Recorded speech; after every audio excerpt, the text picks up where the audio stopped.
ایک ڈاکٹر تیزی سے ہاسپٹل میں داخل ہوا، کپڑے تبدیل کیے اور سیدھا آپریشن تھیٹر کی طرف بڑھا۔ اسے ایک بچے کے آپریشن کے لیے فوری اور ہنگامی طور پر بلایا گیا تھا۔ ہاسپٹل میں موجود بچے کا باپ ڈاکٹر کو آتا دیکھ کر چلایا، اتنی دیر لگا دی، تمہیں پتہ نہیں میرا بیٹا کتنی سخت اذیت میں ہے، زندگی اور موت کی کشمکش میں ہے، تم لوگوں میں کوئی احساس ذمہ داری نہیں۔ مجھے افسوس ہے میں ہاسپٹل میں نہیں تھا، جیسے ہی مجھے کال ملی میں جتنی جلدی آ سکتا تھا آیا ہوں، ڈاکٹر نے مسکرا کر جواب دیا۔ اب میں چاہوں گا کہ آپ سکون سے بیٹھے تاکہ میں اپنا کام شروع کر سکوں۔ میں سکون سے بیٹھوں؟ اگر اس حالت میں تمہارا بیٹا ہوتا تو کیا تم سکون سے بیٹھتے؟ اگر تمہارا اپنا بیٹا بھی مر رہا ہو تو تم کیا کرو گے؟ باپ نے غصے سے بولا۔ ڈاکٹر نے پھر مسکرا کر کہا، ہماری مقدس کتاب کہتی ہے کہ اللہ قادر مطلق ہے، حی قیوم ہے اور غفور الرحیم ہے۔ ڈاکٹر کسی کو زندگی نہیں دیتا، نہ کسی کی عمر بڑھا سکتا ہے۔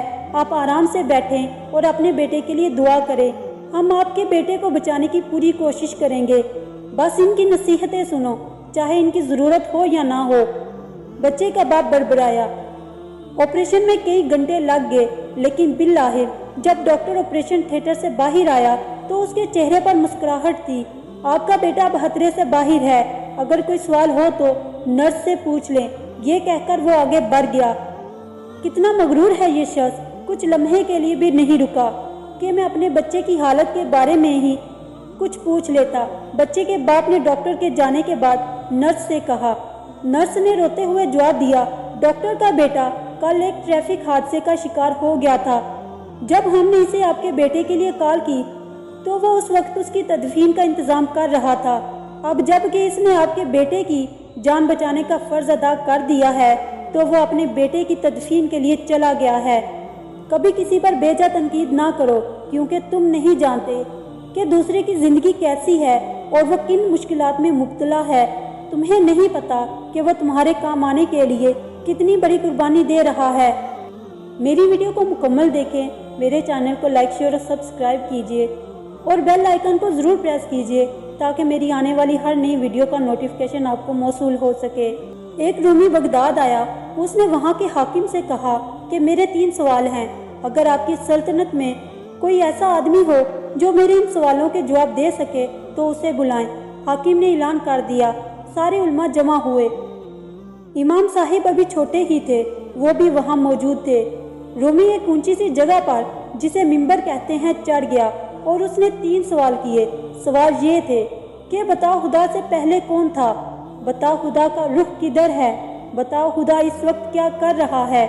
اس کے سوال سن کر سب خاموش ہو گئے۔ امام صاحب آگے بڑھے اور فرمایا، ان سوالوں کے جواب میں دوں گا، لیکن شرط یہ ہے کہ آپ منبر سے نیچے اتر آئیں۔ وہ آدمی نیچے اتر آیا اور امام صاحب اس کی جگہ جا کر کھڑے ہو گئے۔ رومی نے پہلا سوال کیا، بتاؤ خدا سے پہلے کون تھا۔ امام صاحب نے اس سے کہا، گنتی گنو۔ رومی نے گننا شروع کیا۔ امام صاحب نے اسے روک دیا اور کہا، 1 سے پہلے گنو۔ رومی بہت پریشان ہوا، کہنے لگا، 1 سے پہلے تو کوئی گنتی نہیں۔ امام صاحب نے فرمایا، بس خدا سے پہلے بھی کوئی نہیں ہے۔ پھر رومی نے دوسرا سوال کیا، بتاؤ خدا کا رخ کدھر ہے۔ امام صاحب نے ایک موم بتی جلائی اور رومی سے پوچھا، بتاؤ اس روشنی کا رخ کدھر ہے۔ رومی کہنے لگا، سب طرف ہے۔ امام صاحب نے فرمایا، اسی طرح خدا کا روح بھی سب طرف ہے۔ اس کے بعد فرمایا، تمہارے تیسرے سوال کا جواب یہ ہے کہ خدا تعالیٰ اس وقت یہ کر رہا ہے کہ اس نے تمہیں منبر سے نیچے اتار دیا اور مجھے اوپر چڑھا دیا ہے۔ یہ امام اعظم ابو حنیفہ رحمۃ اللہ علیہ تھے۔ ایک مدرسے کا عالم نہایت تند ہو اور سخت گیر تھا۔ وہ پھول سے نازک بچوں کو بات بات پر پیٹتا، کسی کے نرم گال پہ تماچے مارتا اور کسی کی شفاف پنڈلی کو شکنجے میں کستا۔